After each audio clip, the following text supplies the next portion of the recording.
Bonjour à tous, aujourd'hui ça fait environ un an qu'on a ouvert notre studio de podcast sur Lyon. Dans cette vidéo, donc on se retrouve avec James, le vidéaste principal du studio, et on va vous faire un récap de tout ce qui s'est passé pendant cette année du studio, les chiffres d'affaires réalisés avec un studio, est-ce qu'on vous conseille ou pas d'ouvrir un studio, les galères qu'il y a pu avoir, bon il n'y en a pas trop eu, on a de la chance, pourquoi on a décidé d'ouvrir ce studio-là. L'idée c'est de vous faire un petit update, et pour ceux qui sont curieux ou qui veulent ouvrir un studio, vous puissiez avoir tous les détails. On va commencer par vous parler de l'histoire du studio. Donc là, on est dans nos bureaux et on avait un espace qui était inutilisé. On a d'abord créé un petit studio de podcast pour nous, pour les membres du bureau, parce qu'on avait besoin de tourner des vidéos. Et petit à petit, quand on faisait visiter ce studio, il y a des personnes qui voulaient le louer, qui nous demandaient si on proposait des prestations.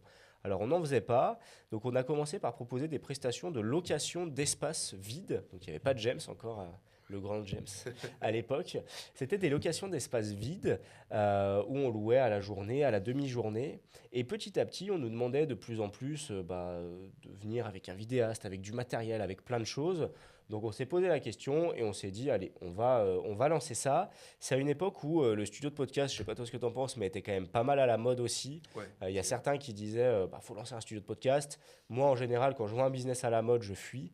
Mais là, c'était différent. On a l'espace, il est inutilisé, il était inutilisé 90% du temps. On s'est dit, autant tester et en faire quelque chose. Ça sera du bonus. On a été le premier quasiment studio à ouvrir sur Lyon de podcast. Ok. Donc, Super. sous le format qui était Ouais. différent d'aujourd'hui.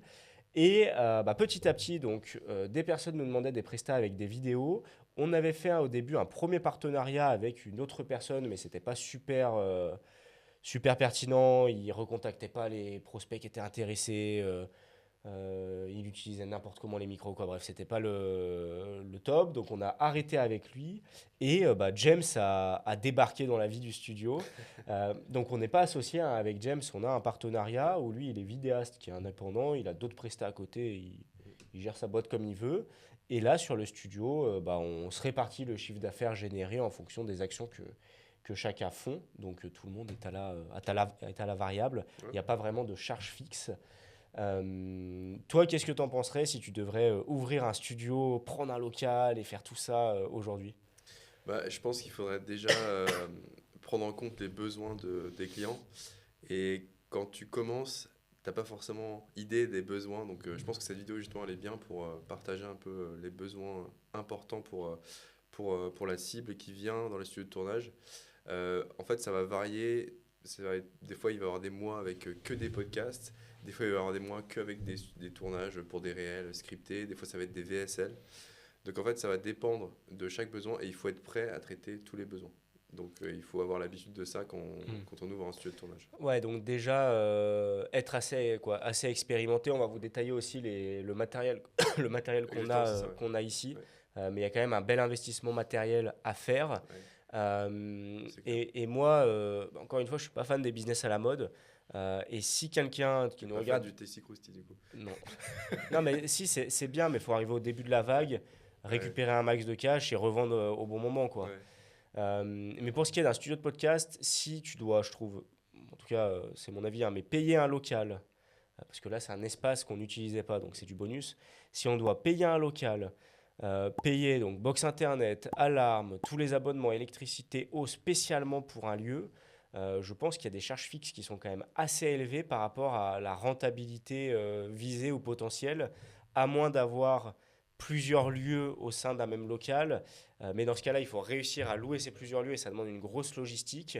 En tout cas, moi, le podcast, et je pense qu'à l'avenir, ça va être plus comme nous, un business à côté, d'autres prestats qui sont faites, ou pour rentabiliser un espace, mais j'ai du mal à voir un avenir pour ceux euh, qui ont un local et qui ont quelque chose spécifique pour ça, qui s'engagent sur un bail 369, etc. Je sais pas ton avis sur ça.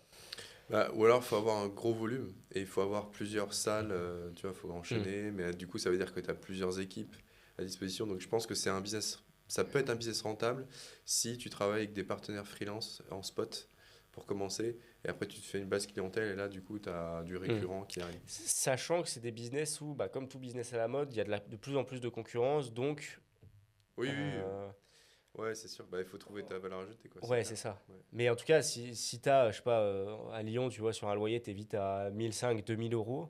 Mm. sur 1 500-2 000 euros de loyer fixe, plus les abonnements électricité, plus les charges, plus tout, Donc, si tu as vite 3 000 euros de charges fixes, faut vendre de la journée de tournage, quoi. Ouais. Plus l'amortissement du matériel, plus les équipes sur place, etc. Ouais, c'est clair. Donc ça dépend, je pense que ça va vraiment dépendre du secteur. Ouais. Mais en tout cas, en business, en complément d'un truc que tu as déjà, là c'est bien, quoi. Ouais, Et d'un local que tu n'as pas Ouais. payé en plus, c'est pas mal. Ouais, je suis d'accord. Juste un petit truc sur ça. Je pense que c'est bien aussi quand tu as un studio de tournage de prévoir d'autres services, d'upseller Ouais. sur d'autres services. Ouais, ça c'est obligatoire. Donc, C'est là où voilà, c'est ça. où tu Donc, gagnes de l'argent. c'est ça, tu peux faire du tournage, uniquement du tournage, mais ça serait dommage de ne pas avoir un partenaire avec qui tu peux gérer les réseaux sociaux, des publicités, Ouais. tu vois, des sites internet, etc. Ouais, c'est ça. Et nous, les facteurs qui font que le studio est quand même bien rentable, c'est que on a déjà le local et tout est déjà payé par la boîte, quoi. Donc c'est un espace qu'on utilise comme ça en plus. Et l'autre truc, c'est qu'on a une agence de communication où on fait de la gestion de réseaux sociaux, de la publicité en ligne. Et ce studio peut être un levier aussi Ouais, pour ramener des clients. Parce que des personnes qui viennent tourner un podcast, donc elles ont souvent une activité, sauf les podcasts religieux, on en a de temps en temps, qui là ont une autre mission. Mais les podcasts les personnes ont une activité, donc sont potentiellement intéressés pour déléguer à terme leur communication et sont potentiellement intéressés pour aller faire de l'acquisition à travers de la publicité en ligne. Donc c'est ça aussi le gros avantage que nous, on y retrouve sur le studio. Ça permet de faire visiter les bureaux, etc. Ouais. Et quand on a des clients qui veulent sur l'agence, donc qui veulent tourner, on a le studio aussi.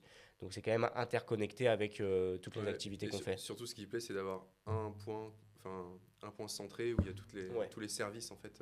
Tous les services. euh, Un interlocuteur proposés. pour tous les Ouais, services. Ça, Ouais. c'est quelque chose qui ressort souvent. Ouais. En termes d'investissement matériel, on a quoi? On a 3 caméras. Ouais, on a beaucoup.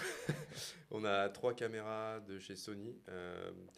Donc Qui sont c'est certifiées par Netflix. certifié par Netflix, Donc, apparemment. Voilà. Là, elles sont certifiées Netflix, ça veut dire qu'on peut les utiliser si on veut tourner quelque Ouais. chose pour Netflix. Bon, on n'a pas encore eu la demande, mais Ouais. au cas où Netflix regarde Au la cas où. vidéo, venez au studio. C'est ça, donc 3 caméras, puis tu as surtout beaucoup d'objectifs, parce que chaque objectif a un coût aussi. On a des lumières, on a des micros cravate, micro rod. Ouais. On a tout le setup aussi décor que vous avez fait. On a un prompteur aussi qu'on utilise beaucoup. Ouais, un ordinateur, quelque chose qui permet de faire le pré-montage aussi, ça c'est top. Donc voilà, c'est ça, une régie où on peut faire du pré-montage. Donc tout ça, ça a un coût. Après, ça a une valeur derrière pour le client, parce que, Oui, oui. mais du coup, ça a un coût effectivement d'entrée. Je pense que tu es environ à 6 000 euros, je pense, 6 000 7 000. Ok.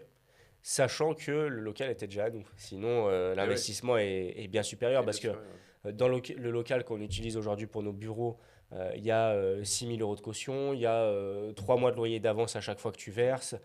Donc il y a quand même des frais aussi importants à ce niveau-là. Sachant qu'on a du matériel qui est vraiment sympa. Oui, c'est sympa, ouais. Ouais, qui est certifié Netflix. Ok, certifié Netflix. Donc ouais, il y a ça. Après, en termes de chiffre d'affaires par mois, c'est quoi la moyenne? Après, c'est assez variable parce que des fois, tu vas avoir des gros tournages, des fois des mois un petit peu plus calmes. Il y a quand même des saisons où là, en août, on sait que ça risque d'être un peu calme. Mais globalement, on est à quoi? On est à 4 000 euros en moyenne, je crois, Ouais, je pense que d'encaissement. c'est à peu près ça, ouais, je dirais. Donc 4 000 euros par mois d'encaissement. Encore une fois, c'est une activité secondaire. Ouais. Toi, tu as d'autres prestats Ouais. à côté. Tu es prof aussi à côté. Je suis proche. Mais ouais, donc nous, c'est une activité secondaire. On pourrait la pousser un peu plus et on a plein de pistes pour la pousser un peu plus. Mais globalement, c'est une moyenne de 4 000 euros hors taxe par mois de chiffre d'affaires généré par le studio de podcast. Dans les charges que tu n'as pas payées, il faut aussi parler de la communication. Ouais. Parce que tu as des charges aussi pour être visible, surtout si tu as de la concurrence, si tu es dans une ville où il y a déjà des studios de tournage. Il faut se démarquer soit quand tu as des événements, soit quand tu as des publicités, etc. Tu vois, Ouais, nous, les différentes, on a plusieurs choses pour nous démarquer, mais on a déjà de la pub méta qui tourne en continu. Donc, on reçoit des leads et on recontacte les leads. et ça, on a de la chance parce qu'on sait le faire. Parce Tu vois, qu'on sait le faire. On a quelqu'un en interne qui le fait et qui sait le faire. C'est son moi, quoi. métier. Mais, Tu vois. Mais tu vois, mais oui, si tu sais pas le tu sais faire, pas c'est le faire, plus faut avoir compliqué. une casquette. Tu vois. Et il faut payer un prestat pour le faire Ou qui faut peut payer te un peu ça. coûter. Donc il y a ça, donc il y a un budget pub qui est mis quand même tous les mois sur le studio. Et nous, il faut savoir qu'on a des gros groupes d'entrepreneurs, on est 20 000 dans toute la France. Et donc on se sert aussi de ce flux-là et de ces groupes d'entrepreneurs-là Sur Lyon, je pense qu'on est 3-4 000 à peu près à se réunir de temps en temps, une à deux fois par mois pour faire des événements. Alors à chaque événement, on est une centaine, hein, on ne réunit pas tout le monde. Mais du coup, on se sert de ça pour faire des événements, des visites de studio. On a testé plein de choses. D'ailleurs, à chaque fois qu'on teste quelque chose, il y a des concurrents sur Lyon qui nous copient direct Ouais, c'est après. vrai. 2 semaines après qu'on a testé, on est observé, j'ai C'est l'impression. ça. Ouais. Mais des fois, on fait des journées portes ouvertes. On a testé de faire des journées de tournage gratuites, donc c'est-à-dire 15 minutes ou 20 minutes, c'était par personne, où ils viennent avec un sujet, ils ont le droit de le tourner, on leur envoie les rushs.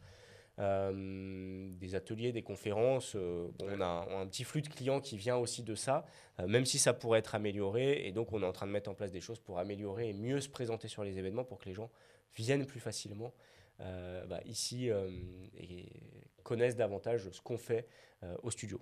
Ouais, c'est clair. Mais voilà, donc globalement pour moi, le récap un an après, c'est que c'est un business intéressant en complément et qui ramène des leads pour d'autres activités Ouais. et qui permet de générer du chiffre d'affaires sur un espace inoccupé ou alors qui n'aurait pas forcément rapporté d'argent ou pas autant. Ouais. Ça permet de rencontrer du monde, de se faire connaître aussi, plein de choses intéressantes. Nous, c'est complémentaire encore une fois avec nos bureaux. Mais moi, en tout cas, je n'irai pas prendre un local spécifiquement pour ouvrir un studio de podcast. Euh, c'est un business qui est quand même encore assez récent, donc on n'a pas de visibilité sur l'avenir hein, et sur s'engager sur un bail 369 que pour un studio de podcast.